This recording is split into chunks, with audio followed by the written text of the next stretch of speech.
Hello everybody and welcome to another episode from my series Quick Thoughts On, in which I always talk about different stories from the rich Star Trek universe. 50 years and unfortunately way too many days ago, NBC aired a new episode from the third season of the classic Star Trek series. It was called Let It Be Your Last Battlefield, and these are my honest opinions about it. Let's first address the big elephant in the room. I am sorry for uploading this way too late and missing several other videos I planned, but I had to do a bunch of huge changes in my life. After this channel got completely demonetized, I suddenly had to get a better paid job, which unfortunately I had to get back to a full-time job, which means that I don't have as much time for doing YouTube as I had for the last couple of months, which means that unfortunately the daily uploads are gone. However, I still will do these videos for the few people who still want to watch them, but they will be released later than planned. The visual effects comparison videos will continue too, but they will be uploaded to a brand new channel. I will let you know when the channel will be ready, but now back to the episode.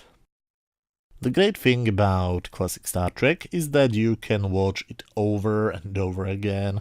Many times your opinion about the episode will change simply because you will change as a person. Other times you will find different reasons why to love it. I remember when I've seen this one as a kid, I absolutely loved it. I felt really proud that I noticed the very subtle message. Of course, now as an adult I see that there is no subtle message there, but I still think it's a great episode. At least the first something like 30 minutes. The Enterprise has this time a medical mission. They are going to decontaminate the planet Arianus when they suddenly notice that a stolen Federation shuttlecraft is near them. They use the tractor beam to get it back to the shuttle bay, and when they got there, they find a strange-looking alien whose one half is white and the other half is black. When the alien regains consciousness, he says his name is Lokai. Now, this is a very interesting choice of a name. The word Lokai actually has a meaning in Slovak language. It means something like servant. I don't know whether the writer knew this or he simply chose an interesting sounding name, but his name to me sounds great, especially if you think about who he is in the show. Very soon the Enterprise encounters another ship, an invisible one. It seems to crash into the Enterprise and explode, but the passenger beams safely to the bridge. It is Commissioner Beale. And I love the fact that Beale sounds like Bela, which is a Hungarian name. I don't want to get into history, but again, this choice of name makes perfect sense for me. Beale is also half black and half white, and he claims that he came to arrest Lokai, who he's hunting for the last couple of thousands of years. We get a surprising amount of their backstory. Long story short, Beale's people are the oppressors, Lokai's people are former oppressed turned into basically terrorists. Lokai is a killer, he doesn't deny it, and he starts to try to talk the Enterprise crew into helping him. So from my point of view, they are both the villains, even though I'm not sure if that was what they were going for. Beale demands that the Enterprise takes them to the planet Sharon, which is their home planet, but Kirk has the decontamination mission, which he thinks is more important. So we then see a cool new capability of Commissioner Beale. He can control the Enterprise computer using his mind. And one another cool thing, both of them have personal shields, so the security guard can't arrest them, which is a very interesting idea, and I think it's a pity they don't explore it a bit more. So Beale, who is free to do whatever he wants, uses his powers to basically kidnap the Enterprise and forces a course correction to Sharon. Kirk, however, doesn't allow this, and he prefers to blow up the ship. He starts the self-destruction sequence, and both Spock and Scotty play this poker game together with him. This whole bridge sequence is just brilliantly acted and directed. I know how it will end, and I still am excited when I watch it. Of course, Beale gives up in the last second, and Kirk retracts the self-destruction. This is the end of the good part of the episode. But unfortunately, the story continues. The first thing which Captain Kirk does after this incident is really stupid. He lets them both go wherever they want. They even don't get any guards with them. Why? They are dangerous. Why don't you react like a normal human being? What makes you think that Beale won't try this again? What makes you think that Loki won't try to get new supporters from the crew? So, what does Loki do the next time we see him? He tries to get new supporters from the Enterprise crew. Well, at least Beale won't try to get control over the ship anymore, right? We then get a dinner scene with Kirk, Spock and Beale, where we are beaten over the head with the message of this episode, which I originally thought was subtle. The difference between Beale's people and Loki's people is that Beale's people are black on the right side and Loki's people are black on the left side. So the message is pretty clear. Normal people don't care what the color of your skin is. This is one of the most fundamental messages of Star Trek. And as almost all of the messages of Star Trek, it is lost in you-know-what. Starfleet Command responds to Kirk's question, and they confirm that the Enterprise is supposed to go to the original decontamination mission. And what is the decontamination mission?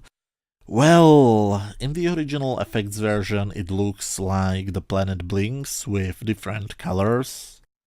In the CGI version they simply fly around the planet. After the end, they fly to Starbase 4 and not to Sharon, to Beale's surprise. So, what does Beale do? Well, what a surprise. He again takes control of the Enterprise. See, Kirk, this is all your fault. After a small fight with Loki, Beale gives back the control to Kirk, but they are already above Sharon. And Spock's sensors claim that the planet has no life and is practically dead. Both of the aliens run away and Kirk again lets them go? Why? He even says that where would they run? Well, guess where. And we see a scene which feels like it takes for 30 minutes, where we see the two men run across different corridors and run and run and run.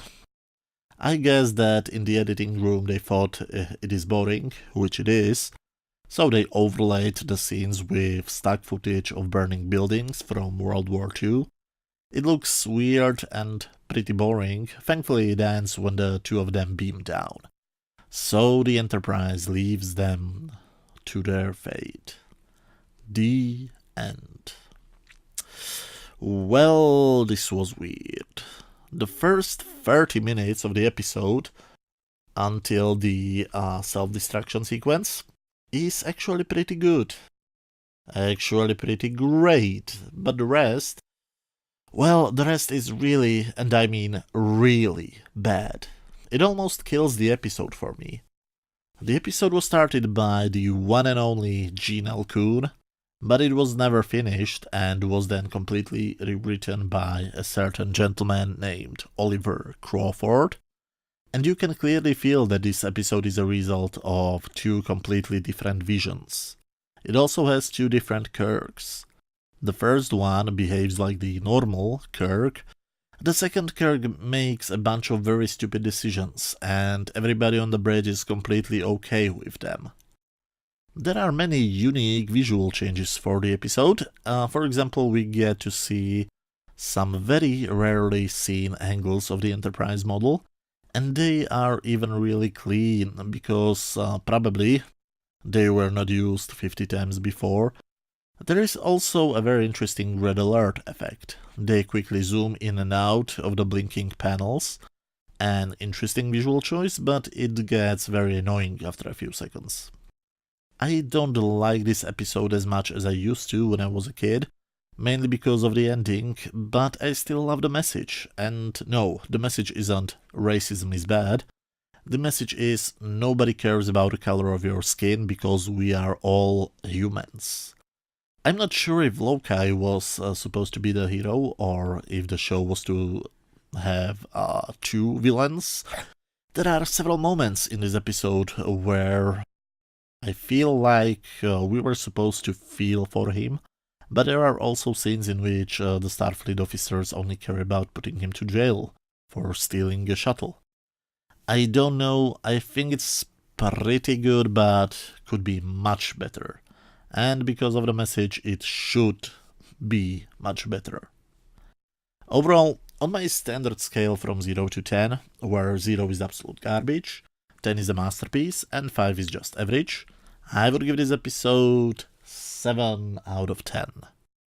It's good, but not as good as I remember it, and definitely not as good as it should, considering the complex topic it handles. But as always, these were just my opinions. Let me know what did you think about this episode down in the comment section.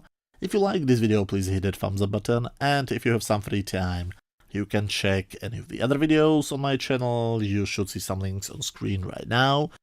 Thanks a lot for watching, everybody, and see you in a few days with another video. Thanks and bye.